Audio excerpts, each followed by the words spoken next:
Masechet Nedarim Daf Mem, on va commencer par le troisième tiers, ou plutôt le quatrième quart de Lametet Amud Bet, exactement à partir de la deuxième des grandes lignes. Tanya, Bikur Holim En La Shi'ur. On va apprendre maintenant dans ce Daf tout le sujet de Bikur Holim. Qu'est-ce que nous enseigne la Baraïta? C'est que la mitzvah du Bikur Holim n'a pas de mesure. La Gemara se demande, Maï en la shi'ur, qu'est-ce que ça veut dire qu'elle n'a pas de mesure? Elle n'a pas de limite. Savar Rav Yosef le Memar, en shi'ur le matan srara. La récompense qu'on reçoit pour cette mitzvah, il n'y a pas de limite. Elle est incommensurable. Amarle Abaye vechol mitzvot mi yesh shi'ur le matan secharan, ve'atenan evezahir b'mitzvah kalla kebahamura she'en ata yodeya matan secharan shel mitzvot. Quand tu dis que la mitzvah de Bikur Holim n'a pas de limite, ça veut dire que les autres mitzvot, on connaît leur sachar, mais la Mishnah dans Pirkei Avot nous dit que Akadosh Baruch Hu ne nous a pas dévoilé le sachar des mitzvot, justement pour pas qu'on fasse des sélections, qu'on dise à cette mitzvah, ça vaut la peine d'investir plus pour celle-là que pour celle-là. Non, tu investis pour toutes les mitzvot. Tu ne sais pas quelle est la mitzvah qui t'apportera plus de sachar. Donc on ne connaît pas la différence entre une mitzvah et une autre. Tu ne peux pas me dire Bikur Holim, Matan Secharan, En la Shi'ur. Tu connais aucun Matan Sechar, tu ne connais d'aucune mitzvah. Et là, Amar Abaye, Afilu Gadol Etzel Katan. Quand on dit qu'il n'y a pas de mesure, ça veut dire qu'il n'y a pas de proportion entre le visiteur et le visité. Même si c'est un homme important, il doit aller rendre visite à un homme qui n'est pas important. Même s'il est simplé, un homme ordinaire, et le visiteur c'est quelqu'un d'extrêmement important, il ne doit pas faire ce calcul en disant « Ah non, ce n'est pas mon kavod d'aller lui rendre visite. » Non, Afilu Gadol doit faire Bikur Holim au Katan. Il n'y a pas de shi'ur, il n'y a pas de proportion. Entre parenthèses, différemment de la mitzvah de Hashavat Aveda, si on trouve un objet perdu dans la rue, il y a une mitzvah de le ramasser et de le restituer à son propriétaire, sauf s'il est zaken ve'nale fikvodo. Si c'est quelqu'un de respectable, un notable, un zaken, un hacham, c'est pas de son kavod de ramasser ce petit objet pour aller chercher à qui il appartient. La Torah dit, tu es dispensé de cette mitzvah. Veit allamta, tu peux ignorer l'objet. Mais pour le Bikur Holim, il n'y a pas de dispense. Même si, au niveau du rang social, il y a des échelons d'écart entre eux, malgré tout, la mitzvah du Bikur Holim nous incombe dans tous les cas de figure. Autre explication, parce que ça c'était l'explication de Abaye, Rava donne une autre. Afilome aperamim bayom. Il dit qu'il s'agit du nombre de fois. Imaginons, un malade a déjà été visité par plusieurs personnes. Est-ce que moi j'ai une mitzvah d'aller lui rendre visite? Oui, Afilome aperamim bayom. Et pas seulement par d'autres personnes, même moi-même, si j'en ai la possibilité, eh bien il faut que je le sache, qu'à chaque fois que j'y vais, j'accomplis une mitzvah. Il n'y a pas de limite en disant eh, ça suffit. Il y en a trois qui sont partis. Amar Rabbi Aha bar Hanina, Kol hamevaker chole notel echad mishishim betza'aro. Ou bien une autre version, Beholio. Tout celui qui rend visite au malade, eh bien il lui retire un 60e de sa maladie. Vous savez que... Hein? 60 et c'est bon. Qu'est-ce que ça veut dire? Allez-y. Ouais, mais quel rapport? Quand il est rentré voir, il s'est levé, il a dit... Ouais, et où est-ce qu'on voit un 60e là-bas? Là-bas, matériel de l'habitat. Oui, mais d'où on voit qu'il lui a pris un 60e? Yosef Hatzadik, quand il est allé rendre visite à Yaakov Avinu, c'est écrit Vayomru le Yosef Hine Avicha Chole. ils ont dit à Yosef, voici ton père est malade. Hine, He égale 5. Nun égale 50, He égale 5. 5 et 50 et 5, ça fait combien? 60. Quand il est venu lui rendre visite, c'est écrit Vait Hazek Israël, Vayeshev al Hamita. Israël s'est renforcé et il s'est assis sur le lit. Hamita, et même tête, et 59. Il lui a retiré un 60e en lui donnant la force de pouvoir s'asseoir. Et la Gemara va dire tout de suite que pour que ça agisse, regardez, la Gemara nous dit. Alors, regardez, la Gemara pose la question d'abord. Amroule, imken li alun shitim velokmuha. Alors, Abaye Rava vont dire à Habar Hanina, dans ce cas-là, on n'a qu'à faire rentrer 60 personnes et on le guérit à la Makom. Amarle, Keri Suriata de Berabi. Ou Beben Gilo. Il leur a dit, premièrement, il y a une condition. Il faut que ce soit Ben Gilo. C'est quoi Ben Gilo? Quoi qu'il ait le même âge? Non, c'est pas le même âge. Le Ran nous dit le même Mazal. Il faut que ce soit deux personnes qui sont nées sous le même signe du zodiaque. Ils ont le même signe astrologique. Lorsqu'ils sont du même Mazal, alors là, en effet, ils ont un point commun qui fait qu'il y en a un qui aspire de l'autre un 60e. Mais aussi, pourquoi est-ce que ça ne va pas marcher d'amener 60 personnes, et voilà, il va guérir. Et il dit parce que, en fait, chacun, il prend un 60e de ce qui reste. C'est pas 60%, c'est-à-dire 60 pour 60, et donc tu vas mettre 60 personnes, chacun prend un 60e. Non, chacun retire un 60e de ce qui reste. Donc il reste toujours. Et à quoi cela ressemble? À Isuriata de Rabbi. Comme par exemple, il y a la Gemara cite, on retrouve Rabbi Omer. Où est-ce qu'on retrouve cette notion de proportion? Rabbi Omer, Batani Zonit, Minirse Ahin, Notelet Isur Nechassim. Vous savez que une fille, lorsqu'elle est orpheline, évidemment que il n'y a que le fils, le frère, qui va hériter des biens de son père, mais pour que les filles puissent se marier, elles reçoivent du patrimoine paternel, juste de quoi pouvoir se marier, la dot en mariage. Combien c'est? Eh bien, si par exemple il y a 10 sœurs et un frère, normalement, ce qu'elle reçoit la fille, c'est Isur Nechassim, 1/10 du patrimoine. Alors la question se pose, mais s'il y a 10 filles, alors le garçon il ne va plus rien recevoir, puisque chacune va recevoir 1/10, et le garçon, qu'est-ce qu'il va faire? Je te dis non, chacune, elle reçoit 1/10 de ce qui reste. 1/10, donc il reste toujours. Ça s'appelle Isuriata de Berabi. Pareil pour le malade. 1/60, et après celui qui vient après, 1/60 de ce qui reste. Donc on a cité la halakha de Isuriata des filles pour comprendre la progression croissante, ou plutôt décroissante, de la maladie qui s'atténue. Alors, juste vous dire que, regardez ce que nous dit la Braïta. Regardez.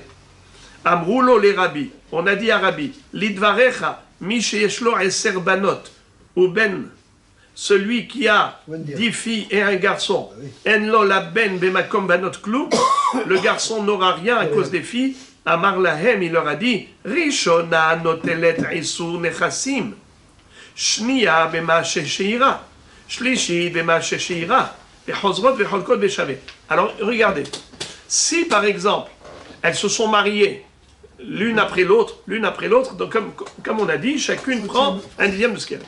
Par contre, imaginons qu'elles arrivent et toutes elles veulent se marier en même temps. Bravo.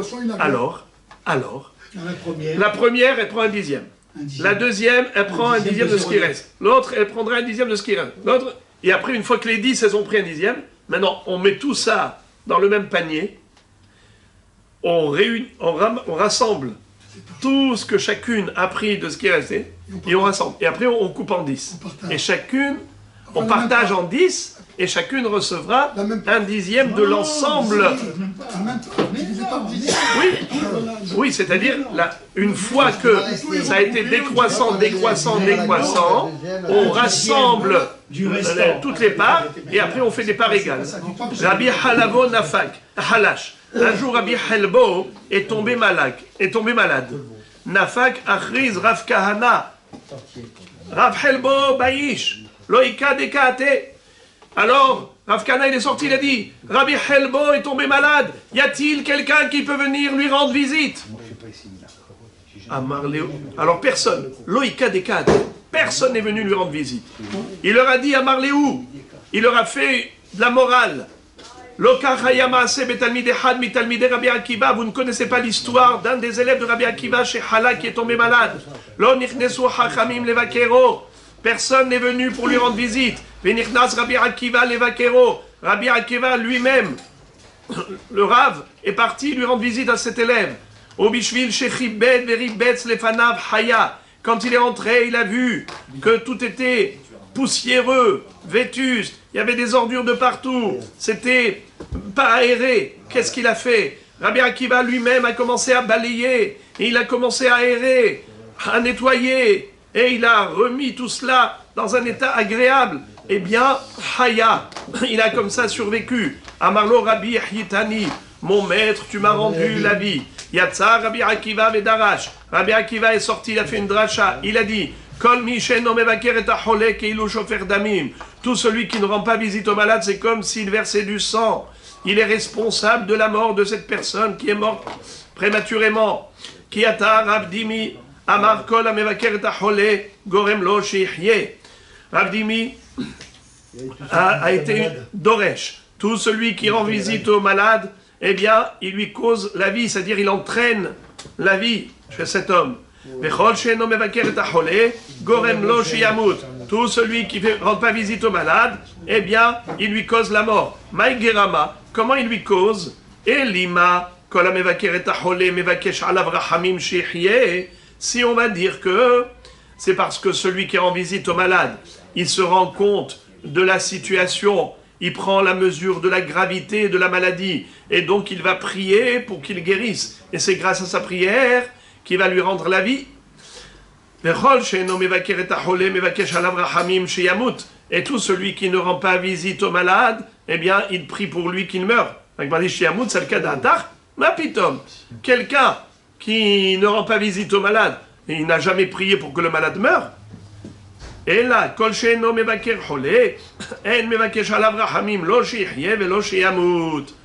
mais celui qui ne rend pas visite au malade, en fait, il ne va pas prier ni qu'il vive ni qu'il meure.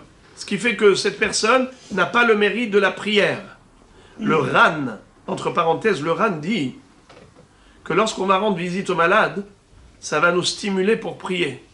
Car on va voir sa situation douloureuse, on va être sensibilisé, on priera pour lui. Mais parfois, dit le Ran, une chose incroyable, âme sensible s'abstenir. Oui. Le Ran dit, parfois, quand on rend visite au malade et qu'on voit qu'il souffre de trop, et que c'est irréversible, alors à ce moment-là, il faut prier pour qu'il soit délivré de ses souffrances. Mevakesh alav sheyamut. C'est-à-dire que parfois, justement, c'est ce que dit le Ran, que si on ne lui rend pas visite, on ne se rend pas compte de la situation, donc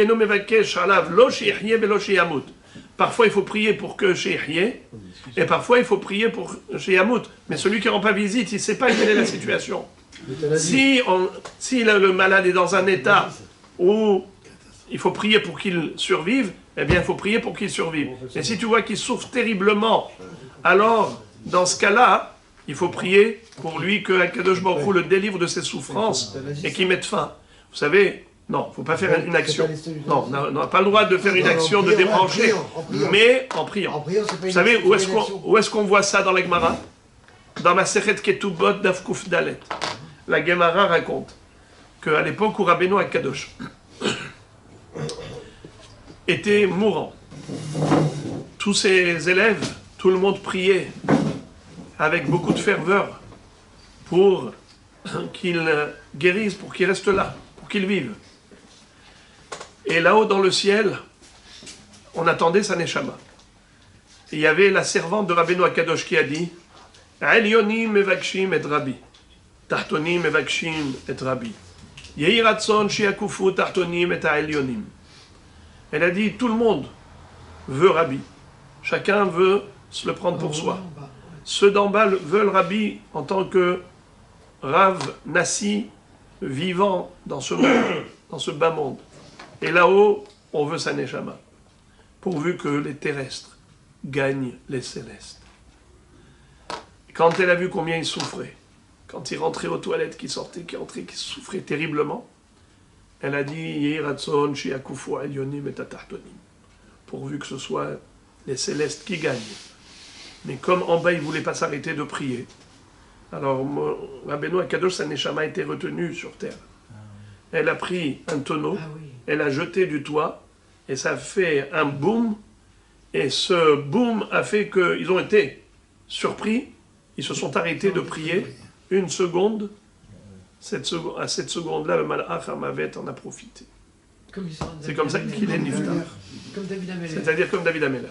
Dans le sens où nous dit le Ran que parfois, en rendant visite aux malades, on peut mesurer la situation et constater que c'est irréversible, que ça y est, là-haut, dans le ciel, on attend sa neshama, et que maintenant juste il souffre, et il est retenu ici, eh bien peut-être que c'est à ce moment-là, bon, il est bon de prier pour lui, que Baruch le délivre de ses souffrances en le reprenant là-haut.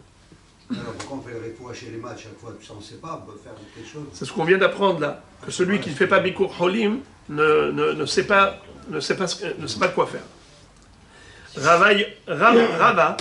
Rava, lorsqu'il était malade, Yoma Kadma'a de Halish, le premier jour de sa maladie, Amar Lehon Lotigalou le Inish, de Lolitra Mazzale. Le premier jour, il disait à ses élèves, ne dévoilez à personne qu'il est malade. Mikan Vailach, pourquoi? Pour pas que son mazzal soit déstabilisé. Tant que ce n'est pas encore notoire, ce n'est pas connu, son mazzal il est encore stable. Mais une fois que tout le monde le sait qu'il est malade, ça y est, il est condamné. Donc, maintenant, qu'est-ce qu'il faisait le deuxième jour? Mikan Vailach Amar Leun Puku Verchrizu Beshuka. Il a dit maintenant, proclamez et annoncez à tout le monde que Rava est malade. Regardez qu'est-ce qui va se passer. C'est trop beau ce qu'il va dire. Des kol des saneli lihdeli. Tout celui qui me hait, qui ne m'aime pas, qui se réjouisse. Pourquoi? Qu'est-ce qu'il va gagner? Il va gagner, qu'il va guérir. Si ses ennemis sont joyeux de sa maladie, il va guérir. D'où on apprend Ktiv bin foloy vecha al tismach ubikoshlo al yagel libecha pen. Comment c'est marqué? Bin pol Oivcha al tismach ubikoshlo al yagel libecha pen yir'e Hashem vera be'enav ve'shiv me'alav apo. Akadosh Baruch Hu, il va pas apprécier ta démarche de te réjouir de l'échec de l'autre. Eh bien, Akadosh Baruch Hu, il va retirer sa colère de l'autre et il va réussir, il n'aura plus d'échec. Alors, la même chose, il est dans un état d'échec quand il est malade. Que ses ennemis se réjouissent, parce que c'est comme ça que Akadosh Baruch Hu va lui retirer la maladie.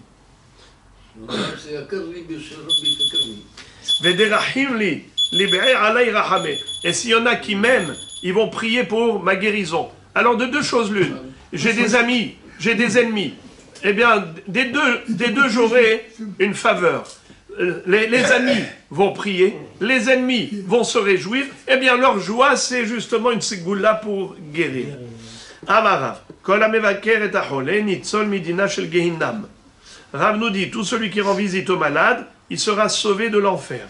Sheneemar Hashem askil eldal beyom ra'a yemaleteu Hashem. Heureuse est la personne qui pense aux pauvres. Le jour du malheur, cette personne sera sauvée. Endal et la cholé. Sheneemar migdalad yivatse'eni. C'est qui le pauvre? C'est le malade. Inami minadenkra madua atakachadal ben amelech. Qu'est-ce que ça veut dire?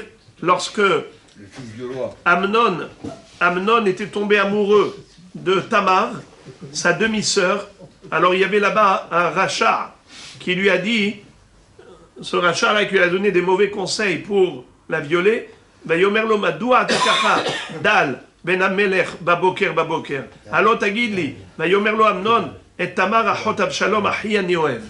Alors il lui a dit pourquoi tu as mauvaise mine, pourquoi tu es malade. Quand il lui a posé cette question, il lui a dit מדוע אתה דל בין המלך, toi le prince, comment ça se fait que tu es dal, tu es pauvre. Il n'est pas pauvre, il était riche, mais il était dal, c'est-à-dire qu'il a perdu la santé. Alors de là tu apprends Ashrei maskil el dal. Heureuse est la personne qui pense au dal, au malade, pour aller lui rendre visite. Beyom ra'a yemaleteu Hashem, le jour du malheur, Dieu le sauvera. En ra'a et la Gehinam. C'est quoi le malheur? C'est le Gehinam. Shneimar kol pa'al Hashem lema'aneu vegam racha leyom ra'a. Akadosh Baruch Hu a préparé le Gehinam pour les Rechaim. Ve'im biker masecharo. Déjà il est sauvé du Gehinam, mais en plus de cela il recevra une récompense. Masecharo, que de Amarnit Solmidina chez le Gehinam. Je comprends pas. Tu me dis qu'il va être sauvé du Gehinam, ça ne suffit pas, ça, comme récompense? Et là, Masecharo Baolamazé, à part d'être sauvé du Gehinam dans le Olam Haba, mais en plus il aura un Sachar dans ce monde. D'où on l'apprend, Hashem Ishmereu Vihayehu Ve'ushar Ba'aretz Ve'al Titenehu Benefesh Oivav. Hashem Ishmereu Miyetzer Hara Vihayehu Mina Isurim. ואושר בארץ, שיהיו הכל מתכבדים בו. ואל תיתנהו בנפש אויביו, שיזדמנו לו רעים כנעמן, שריפו את צרעתו, ואל יזדמנו לו רעים כרחבעם, שחילקו את מלכותו. Qu'est-ce que ça veut dire? Ce pasouk-là, il est extraordinaire. Après le Ashrei maskil eldal, heureuse est la personne qui pense aux pauvres, et ici on a dit que c'est par rapport aux malades auxquels on rend visite. Regardez toutes les brachot qu'il reçoit. Hashem ishmereu v'chayeu, Akadosh Baruch Hu va le garder, le préserver et le faire vivre. Ve'ushar ba'aretz, il sera heureux, il aura le bonheur sur terre. Ve'al titeneu benefesh oivav, il ne sera pas livré entre les mains des ennemis. Alors Hashem ishmereu miyetzer hara, Dieu va le garder spirituellement parlant, le préserver du mauvais penchant. Ve'chayeu mina isurim, il lui donnera une vie en bonne santé. Ve'ushar ba'aretz, il sera heureux et glorifié sur terre chez Yoakol Mitrabdimbo. Il sera respecté. Mais Al Titeneu Benefesh Oivav, et il ne sera pas livré entre les mains de ses ennemis. Chez Izdamnu lo re'im ke Naaman, chez Ripu et Tzara'ato, ve Al Izdamnu lo re'im ke Rehaba'am, chez Hilku et Malchuto. Il aura de bons amis et pas des mauvais amis. Des bons amis comme Naaman, qui ont fait qu'il a guéri justement de sa lèpre, comme ils lui ont donné le conseil d'aller chez Elisha, et ainsi de suite. Et non pas des amis qui te poussent à faire du mal, qui te donnent des mauvais conseils, style Rehab'am. Rehab'am, il a été très mal conseillé. À cause de ça, il a perdu 10 tribus de sa gouverne. Il était roi sur 12 tribus. C'était le fils de Shlomo Amelech, qui était le fils de David Amelech. Donc il était héritier du trône d'Israël. Mais les Béné Israël lui ont demandé d'alléger les impôts et d'être compatissant avec eux. Pas comme Shlomo Amelech qui avait alourdi les impôts. Alors il a demandé conseil à des jeunes. Ces jeunes conseillers lui ont dit ne te fais pas avoir. Dis-leur, si mon père vous a frappé avec des petits shotim, moi je vous frappe avec des akrabim. Ça veut dire que je serai beaucoup plus dur que mon père. Eh bien, ça a entraîné une rébellion. Finalement, c'est Yerovam ben Nevat qui est devenu le roi de 10 tribus. C'est là où a eu lieu le schisme.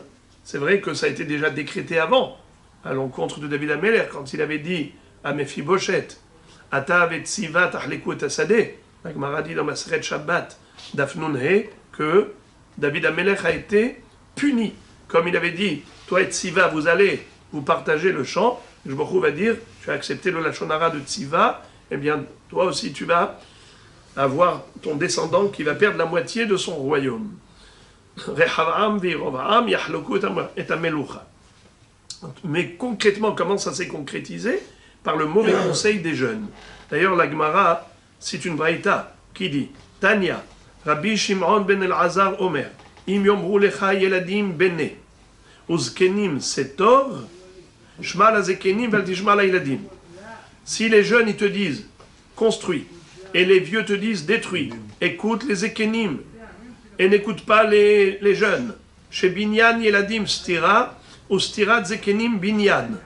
Car la destruction des vieux, c'est une construction, et la construction des jeunes est une destruction. Vesiman ladavar, Rehavam ben Shelomo. Si tu veux avoir une preuve, une référence, eh bien Rehavam ben Shlomo, qui a écouté les jeunes, voilà comment il a payé cher.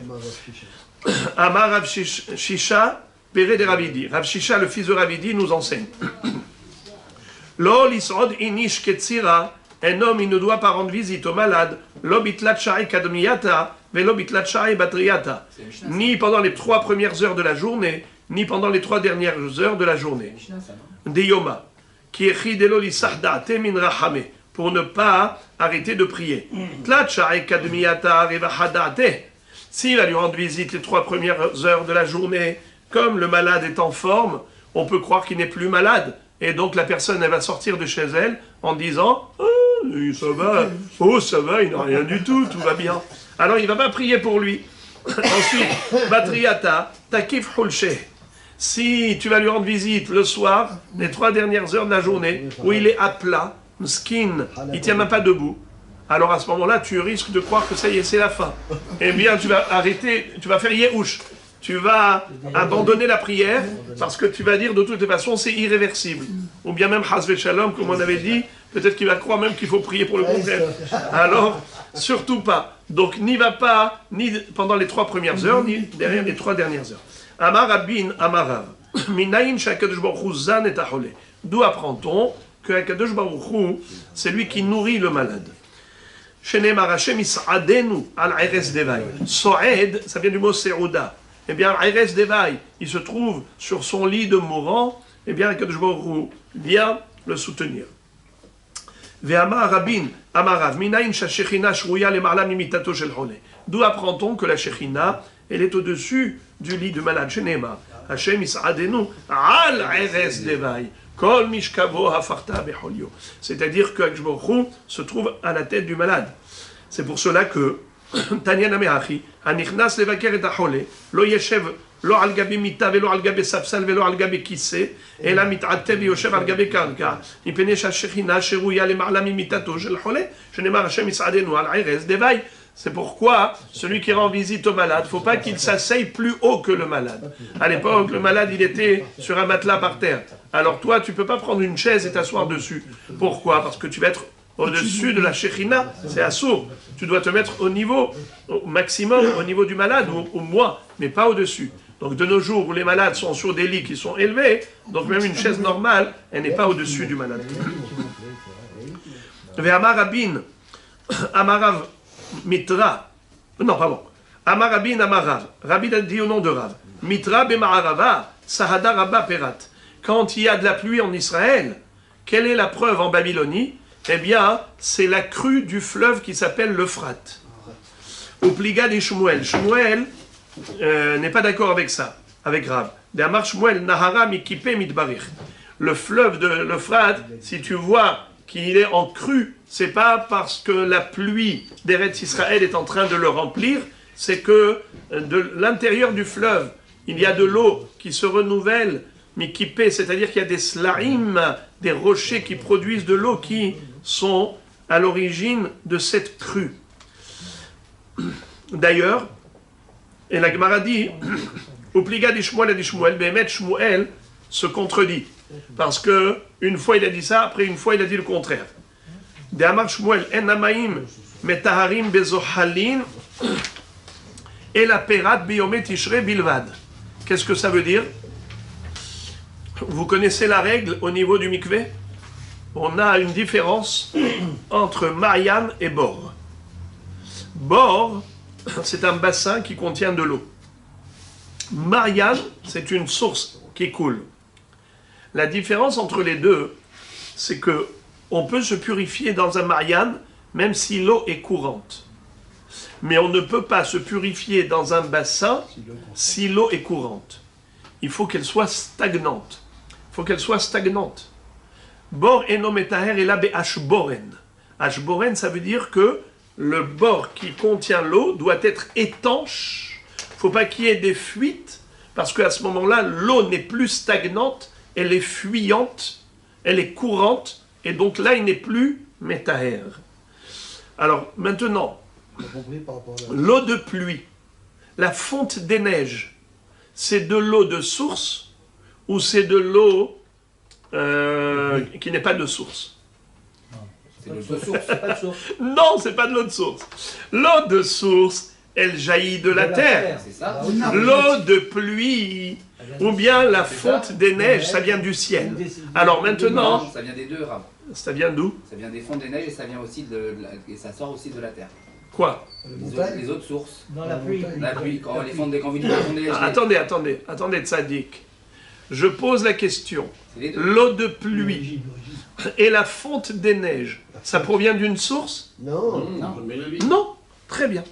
Alors, on est d'accord que si j'ai un bassin et j'ai dedans de l'eau de pluie ou j'ai de l'eau de fonte de neige, Je peux pas faire la- est-ce que je peux faire... Non. On peut se tremper dans un mikvé pareil? Non. Réponse, oui. Oui, Pourquoi, pourquoi pas? Parce que il n'y a aucun problème. C'est un bassin d'eau de pluie. Bon. Tout va bien. Comme celui du Harizal. D'accord? Non, là-bas, c'est Birlal, c'est une source. Ah, c'est pas de Non, non, c'est d'autres sources. Alors, ça c'est pour l'eau de pluie. Alors maintenant, regardez. Est-ce qu'on peut se purifier quand vous allez à la montagne et que vous avez des cascades ou des torrents d'eau? Est-ce qu'on peut se purifier dans ces torrents d'eau?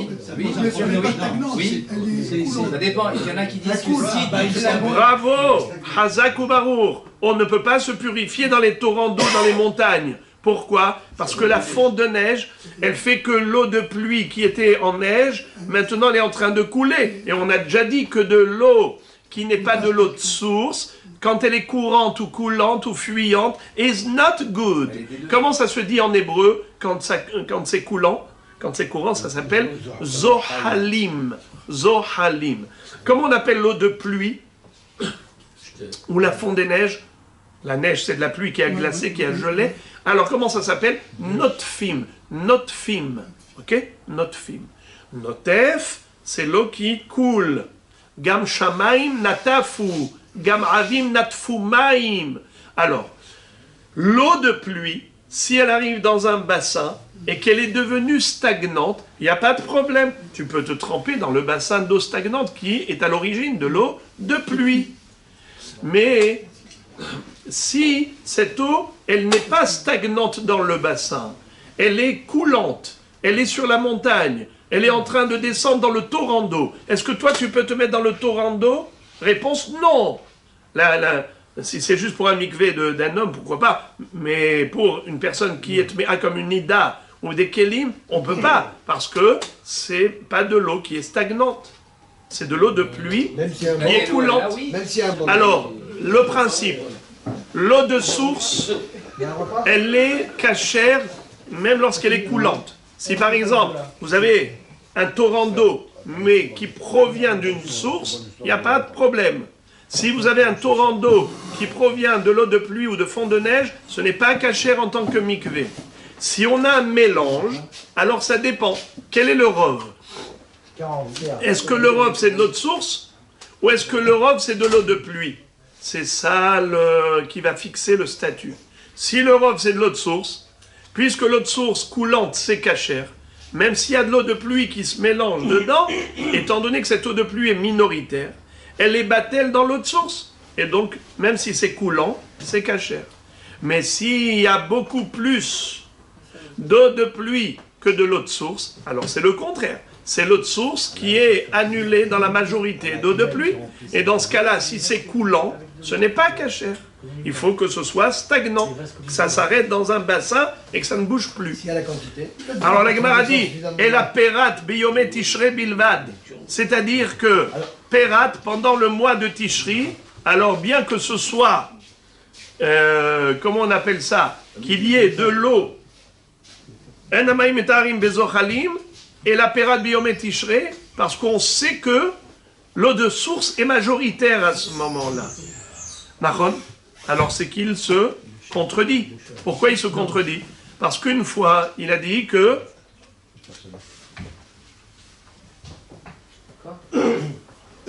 Nahara Mikipe Midbarech. Qu'est-ce que ça veut dire Mikipe Midbarech? Ça veut dire que c'est de l'eau de source. Et une fois, il te dit En Amaim et Taharim Bezochalim et la Perat Biyome Tishrei Bilvad. Ça veut dire que il y a des moments où Perat, d'où il a son eau de pluie. La majorité, c'est de l'eau de pluie, mais tu as dit que la majorité, c'est pas de l'eau de pluie, c'est Mikipé, c'est de l'eau de source. Donc il se contredit. La Gemara conclut le sujet en disant Avoua des Shmuel, Avad Lehon Mikvaot Lebinte, Beyome Nissan, ou Mapatse Beyome Tishrei. Ça veut dire que le père de Shmuel, il a fait à ses filles un mikvé pendant les mois de Nissan. Il y a fait un vrai mikvé, c'est-à-dire qu'à l'intérieur, il a construit un bassin pour que... c'est-à-dire comme ça. À l'extérieur, il a fait un mikvé pour que ce soit de l'eau stagnante.